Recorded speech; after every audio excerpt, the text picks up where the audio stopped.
You're what? I asked, the question hanging between us like a weight about to drop. Jenny didn't flinch. She stood at the sink, rinsing her plate with deliberate calm, like she hadn't just detonated something in the middle of our Saturday morning. I joined a gym, she said again. A new one, closer to downtown. I blinked. Okay, but why not mine? She finally turned, towel in hand, eyes unreadable. Because I need space, Logan. Somewhere that isn't tied to your name. That was the first slap. I set my coffee down slowly, my heart already thudding in that quiet, familiar warning rhythm. Space? From what? We haven't even had a proper night together this week. Jenny shrugged, as if that was news to her. We're both busy. We work 5 miles apart, Jen. I make time. You just don't take it. Her jaw tightened. This isn't about us. No. I stepped forward, closing the gap between us. Then what is it about? Why join another gym? Why not even tell me until it was done? She crossed her arms, defensive now. Because I knew exactly how you'd react. You'd turn it into some big trust thing. Maybe because it is a trust thing. I shot back. You've been distant for weeks. Late nights. No explanations.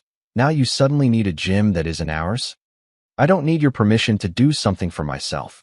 And I'm not asking for permission to be treated like a damn husband instead of an obstacle. My voice cracked through the room, louder than I intended. You're sneaking around, Jenny. Don't pretend this is about cardio. Her face flushed, but her voice went cold. You're being paranoid. I laughed, sharp and humorless. I'm being married. Or at least I thought I was. For a moment, neither of us moved. The kitchen felt like it was holding its breath. Let me guess, I said, softer now.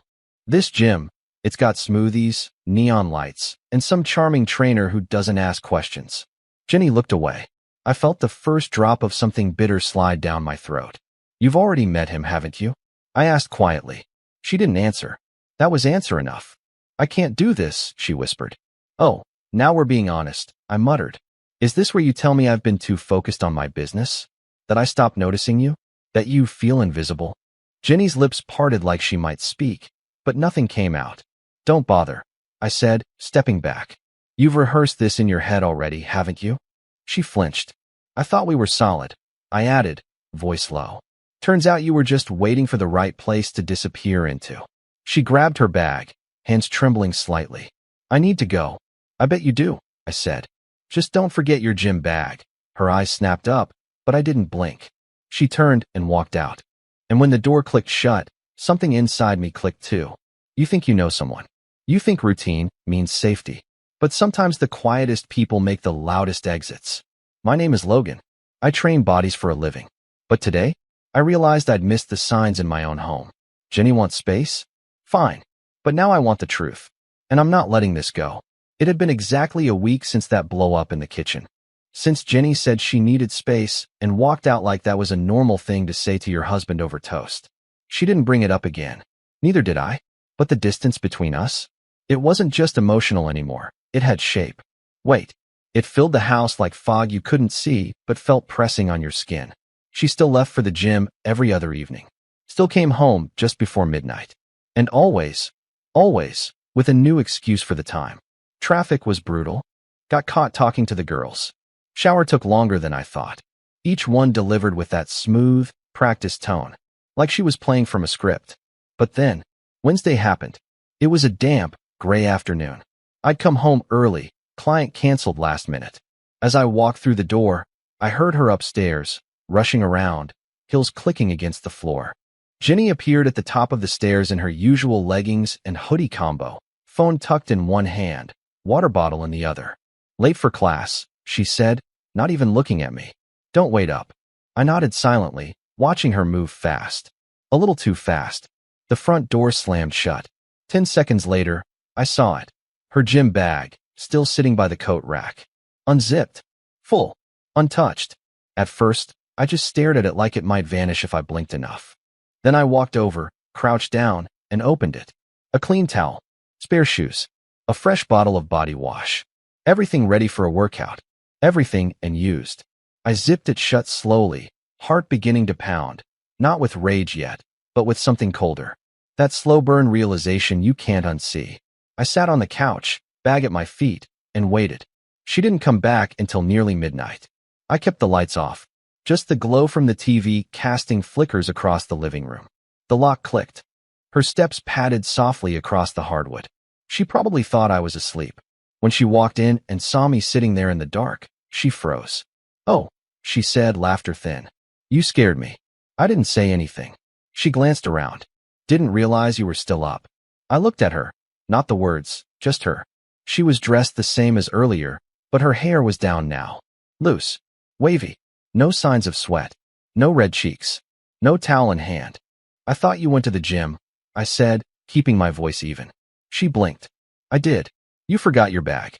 Her lips parted, and for the first time in a long while, I saw her falter. Just a flash.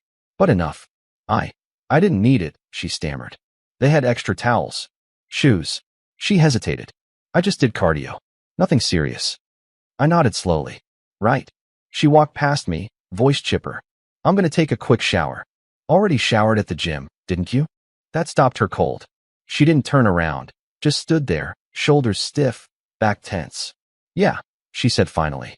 "But I still feel gross." I said nothing, just watched her disappear down the hall.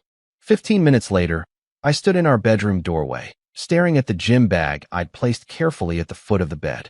She said nothing when she saw it, just crawled under the covers, turned off the light, and rolled to face the wall. That's when I knew. I didn't have hard proof. Not yet. But betrayal? It doesn't always come with lipstick on collars or perfume that doesn't belong. Sometimes, it's just the sound of your wife lying badly in the dark, pretending she's still yours. And I lay there, staring up at the ceiling, thinking, she forgot the one thing that was supposed to sell the lie. And now? Now I'm done waiting for more. The next morning, I went through the motions like I always did. Coffee, protein shake, client files. But the usual rhythm fell off, like I was moving through someone else's day, not mine. I couldn't stop thinking about that bag. The lie. Her voice, cracking for the first time in months. It was like watching a dam develop its first fracture. You knew the flood was coming. You just didn't know when. Around lunchtime, I ended up at Qley's, a hole-in-the-wall diner near the river. Kind of place with cracked leather booths, a buzzing neon sign, and a waitress who called everyone sweetheart, whether you were 9 or 90. Trevor slid into the booth across from me, late as usual, but with that easygoing grin that made it hard to stay annoyed. He was an old friend. Ran a fitness center on the other side of town. We'd trained together back in the day, shared clients, lifted side by side, spotted each other more times than I could count. If there was anyone I could trust with what I was thinking, it was him. "You look like hell," he said, popping a fry in his mouth. "Rough night." I gave a weak laugh. "Something like that." He tilted his head. "Talk to me." I didn't sugarcoat it. "Jenny's been acting weird. Distant. Joined a different gym, won't say why. Keeps coming home late. Lied to me about working out last night. Forgot her bag, didn't even notice." Trevor's smile faded.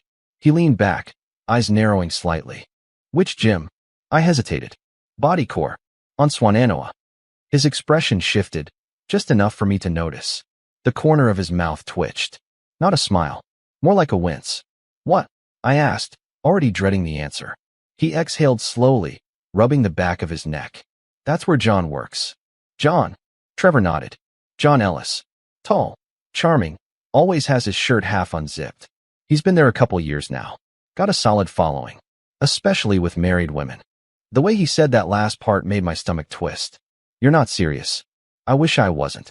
He lowered his voice, eyes flicking around the diner. He's the kind of guy who makes stretching sessions run an hour too long. Friendly with clients in all the wrong ways. I felt my blood go cold. "You think Jenny's..." Trevor didn't finish the sentence. He didn't have to. "She's there 5 nights a week," I said slowly. "Says it's for classes. But she never mentions instructors. Never invites me. And last night, she forgot the one thing she always brings." He leaned forward. "I've heard things. Whispers. Nothing I could ever prove, but John's got a reputation, man. Charming his way into people's homes, then blowing them up from the inside." The booth suddenly felt smaller. Tighter. Like the air had thickened. "I don't want to jump to conclusions," I muttered. "Then don't," Trevor said. "But don't be blind either." For a long time, I just stared at my untouched sandwich. My appetite had vanished. "Thanks," I said finally. He clapped a hand on my shoulder. "Whatever you need, you know I've got you." I nodded, but the truth was, What I needed was something no friend could give me. Proof. Because deep down, I already knew. The name was John. And now, I had a target. I didn't tell Jenny I was going to bodycore. Didn't ask for permission. Didn't even hint. I just walked in on a Thursday afternoon with a visitor pass, a calm smile, and a name that still pulsed behind my eyes like a bruise, John Ellis. The girl at the front desk welcomed me like I was any other walk-in. I filled out a waiver, made up a story about wanting a new vibe, and trying out some cross-training. My credentials as a personal trainer helped sell it. She handed me a badge, gave me the grand tour. Machines gleaming. Motivational posters plastered over pale gray walls. The scent of lemon wipes and ambition hung thick in the air. Then I saw her, Jenny, by the juice bar, chatting with another woman. Small talk, exaggerated laughs. I waited for her to turn, for that inevitable flicker of panic when she saw me standing in her world, uninvited. It didn't take long. She turned. She froze. And then, like someone flicked a switch, she smiled. "Logan," she said, loud enough for the nearby staff to hear. "What are you doing here?" I returned the smile, careful to keep my voice light. "Checking out the competition." Jenny laughed, and it was the kind of laugh that made my stomach twist, high-pitched, forced, a little too bright. Well, surprise. Her friend excused herself quickly, sensing something between us that didn't match the smiles. Jenny stepped closer, voice lower. "Why are you here?" "Wanted to see what all the hype was about," I replied. "You've been glowing about this place. Figured I'd check it out myself." Her jaw tightened for a half-second, but she recovered fast. "Sure. Okay. Just, maybe don't make this a thing." "A thing? You know what I mean." I nodded. "Don't worry. I'm just observing." And that's exactly what I did. I stayed the whole hour. Wandered through the cardio area. Took a light spin class. Watched. Jenny stayed in her zone, too in it. She laughed at nothing, smiled too much, touched too little. If I didn't know her better, I'd think she was having fun. But it was all fake. Her movements were rehearsed, her posture too rigid. And she kept glancing over her shoulder, at me, at the front door, at the locker room, like she was waiting for someone who hadn't shown, or trying to keep someone from noticing I had. I didn't see John. Not that day. But his ghost was everywhere. Every trainer I passed, I checked their shoes, their height, their voice. I imagined how he might look, smug, relaxed, confident in that quiet, dangerous way. The kind of guy who could smile at your wife and steal something vital without ever touching her. As I left the gym, Jenny jogged to catch up. "Hey," she said, grabbing my arm. "Don't come here again." I turned to her slowly. "Why not? It's my space." "You didn't seem thrilled to share it." She sighed.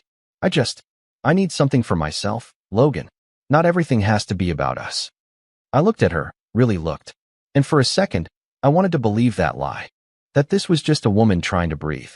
But I knew what I saw. I saw guilt. And fear. And that smile she wore like armor. "Right," I said. "Wouldn't want to get in the way of your fitness journey." Her eyes narrowed, but she didn't speak. She didn't have to. I walked away. But something had shifted. That gym wasn't hers anymore. It was the scene of a crime in progress. And I wasn't just watching now. I was hunting. 2 nights after my visit to bodycore, I pulled my shoulder during a weighted row. Nothing serious, just a stubborn sting that made it hurt to lift above eye level. I told my evening clients I'd be rescheduling. Canceled my own workout. Ordered dinner in. Turned my phone to silent. And waited. Jenny left around 7 p.m. Dressed the same way she always did. Leggings, hoodie, slick ponytail. Kissed me on the cheek like nothing between us had shifted. I didn't ask where she was going. She didn't offer. By midnight, I was still awake. I sat in the dim living room. Lights off, shadows crawling up the walls. The glow from the TV flickered over empty takeout boxes and a half-finished water bottle. But I wasn't watching the screen. I was watching the time. 12:32 a.m. Then 12:57. At 1:03 a.m., her message came through. "Still at the gym, home soon." I stared at it. No apology. No explanation. Just that clean little sentence, sharp as a razor. I set the phone down. Let a few seconds crawl by. Then I picked it back up and typed slowly, carefully. "Private lessons with John." Huh? I hit send. And waited.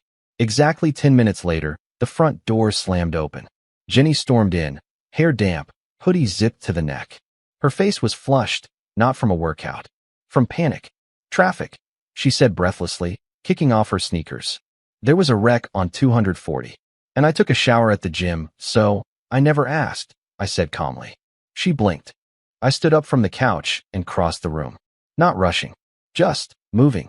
Like a tide. Steady. Certain. Jenny backed up half a step. You're acting crazy, she said, voice trembling now. You're reading into everything. Maybe, I said.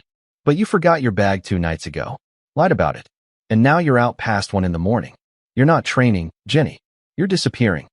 I told you. No, I cut in. You told me what you wanted me to hear. But you forget something, Jen. I know how you sweat. I know how long your showers run. I know the way you smell after an actual workout. She looked away. So who were you with? I asked, voice softer now. She didn't answer. I stepped closer. It's him, isn't it? Still nothing. My phone buzzed again. I didn't check it. Her eyes flicked to it for a split second. Does he text you when I'm asleep? I asked. Or do you keep it on mute so I don't hear? Stop, she whispered. Tell me his name. Her lips parted, but nothing came out. I didn't push further. Didn't need to. Her silence filled in every blank space. I stepped back, picked up my plate from the table, walked into the kitchen. Behind me, she stood frozen, like a statue caught mid-lie. You hungry? I asked over my shoulder. She said nothing. I rinsed the plate, slid it into the sink, then turned off the light. As I passed her in the hallway, I felt it, that shift. Not just guilt, not even fear. It was realization. She wasn't in control anymore, and I didn't need to scream to prove it. All I had to do was see. It happened 3 nights later. I had just closed up my studio, muscles still tight from demoing a deadlift form correction for a stubborn client. The streets were quiet. Asheville has that eerie small-town silence after 10 p.m. Like everyone collectively agreed to go to bed and keep their ghosts tucked in. Normally, I took the main road home. Well lit. Predictable. But that night, I cut down Rosewood Alley, a narrow stretch behind the strip mall, poorly lit and usually empty. I used to walk it in high school. Felt familiar. Halfway through, I heard the first footstep. Then a second. Then 3 more. I turned too slow. Hands grabbed at my hoodie. Another pair shoved me hard against a dumpster.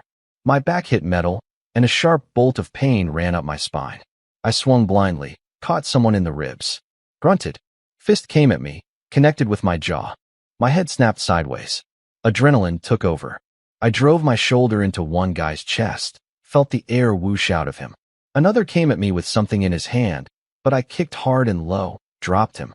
Third guy wavered, backed off, shouting something to the others.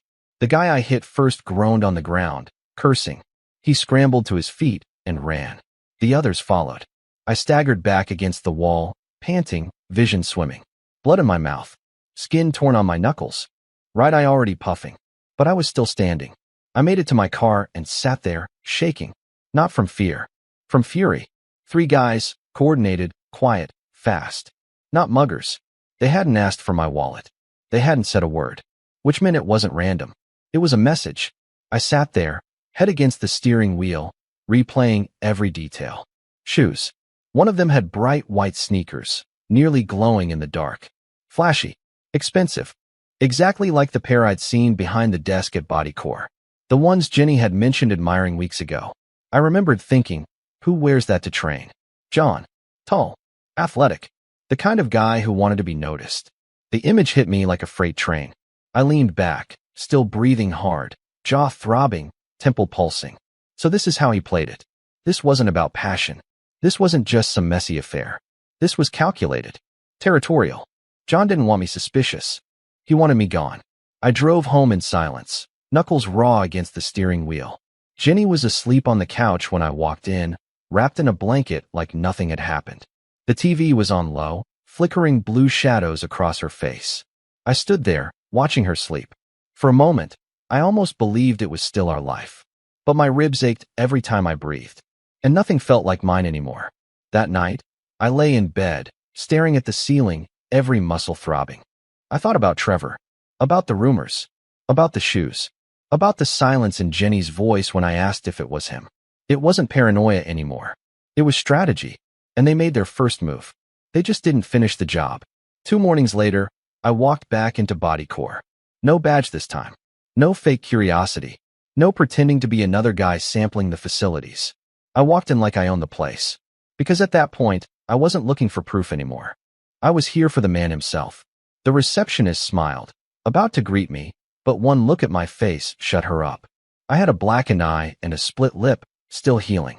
The bruises on my ribs weren't visible, but every breath reminded me. The floor buzzed with the usual energy. Pop music, squeaky sneakers, weights clanking against rubber mats. But it all faded into the background the second I saw her. Jenny. She was across the room, doing leg presses, laughing at something off to the side. Then he stepped into view. John. 6 foot something, sleeveless tank, golden tan, perfectly rehearsed charm plastered across his face. He leaned on the machine beside her, one hand on his hip, the other resting casually near hers. Too casually. He wasn't touching her, but he didn't need to. Everything about his body said, she's mine. And Jenny, my wife, smiled up at him like a high school girl caught in her first crush.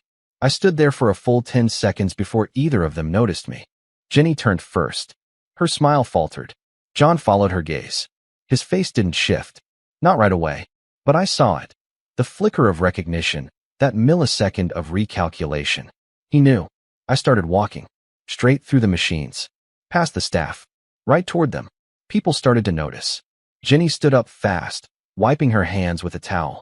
Logan, she said, her voice bright and fake. What are you? You really should have warned him I'd recognize the shoes. John's eyes flicked down. White. Neon accented. The same pair I'd seen kicking me in the ribs 2 nights ago. You don't belong here, he said evenly, voice calm, like he'd rehearsed for this moment too. I smiled. Neither do you. Jenny stepped between us, hands raised. Logan, stop. You're embarrassing yourself. That did it. I looked at her, not angry, not even surprised. Just hollow. You know, I said, loud enough for the trainers around us to pause. When you lie, Jenny, you used to be good at it. But lately, you're slipping. She flinched. I turned back to John. I'm not here to fight you. He smirked. Good. You'd lose. I laughed once. Right? Like the other night? When you needed backup. The smirk faded. Don't know what you're talking about. Sure you don't. I stepped closer, just enough for him to feel the heat behind my words. But I remember your sneakers. And I remember how fast you ran when I didn't go down. His jaw twitched. Jenny's voice cracked. Logan, stop it. Why? Because it's getting uncomfortable? I said, eyes still on John. Because people are starting to watch. And they were. Conversations had stopped. A couple members were peeking over from treadmills. A trainer near the squat racks had pulled off her headphones. John straightened up. You need to leave. I'm not done. He stepped forward, matching my stance. You're out of line, man. No, I said softly. You crossed that line the minute you put your hands on my wife. The minute you tried to take what I built. He glanced at Jenny like he expected her to say something. She didn't. I turned to her, voice lower now. I came here hoping you'd deny it.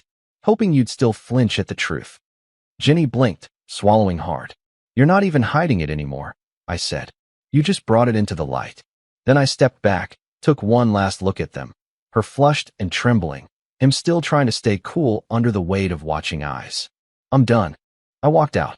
And for the first time since this started, I didn't feel like I was chasing the truth anymore. I'd found it. The locker room was quiet. I'd stuck around after the confrontation, not because I had anything left to prove, but because I wanted him to think I was gone. I waited 10 minutes. 15.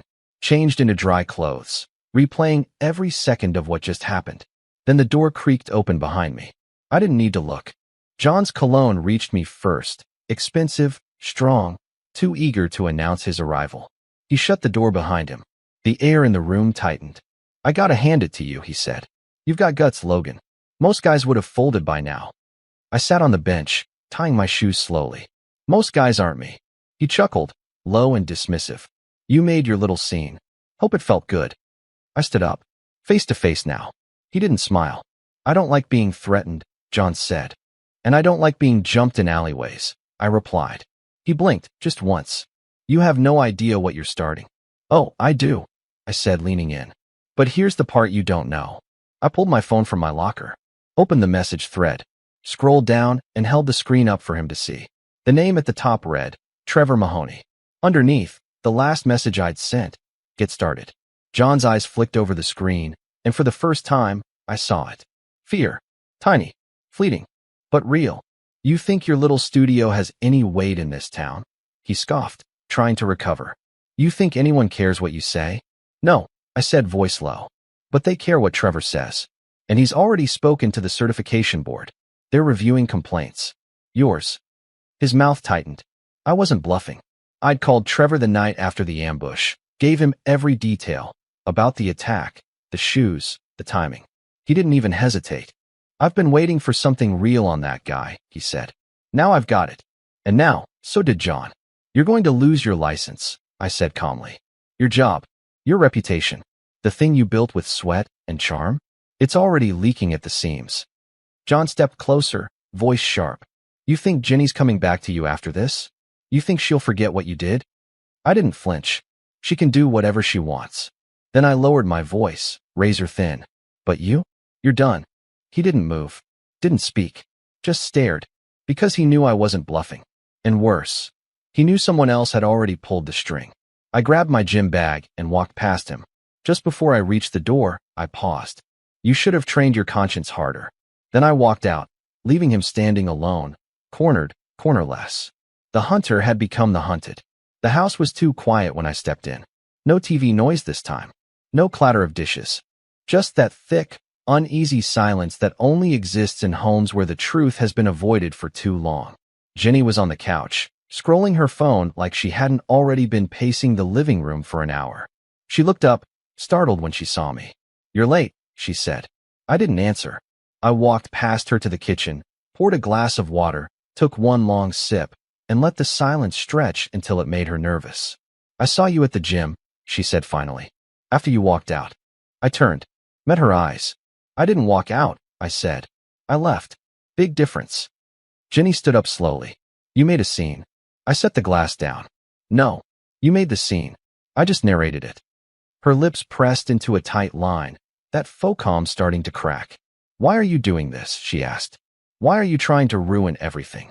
Funny, I said, walking into the living room. I was about to ask you the same thing. I reached into my bag and pulled out the thick manila envelope. I dropped it on the coffee table without ceremony. She looked at it like it was a live grenade. What's that? She asked. Divorce papers. Her hand flew to her mouth. No, Logan, please. I already signed them, I said. You don't need to agree. Just need to acknowledge. Tears came fast. You're not serious. I didn't flinch. I've never been more serious. She picked up the envelope with shaking hands, pulled out the first few pages, then dropped them like they stung her. I made a mistake, she whispered. No, I said. You made a series of choices. Jenny came around the couch, closing the space between us like it would change anything. I didn't mean for any of this, she said. I didn't plan for it to go so far. Did you trip into his arms, Jen? Is that how it happened? Her lip trembled. I was lonely, she said, voice cracking. You were always at work. You were building your dream, and I was just fading. I was building a future for us, I snapped. You think it was fun pulling 12-hour days so we could pay off this mortgage early? So we could travel next year? So you could choose whether to work or not? She shook her head. It wasn't about money. No, I said. It was about attention.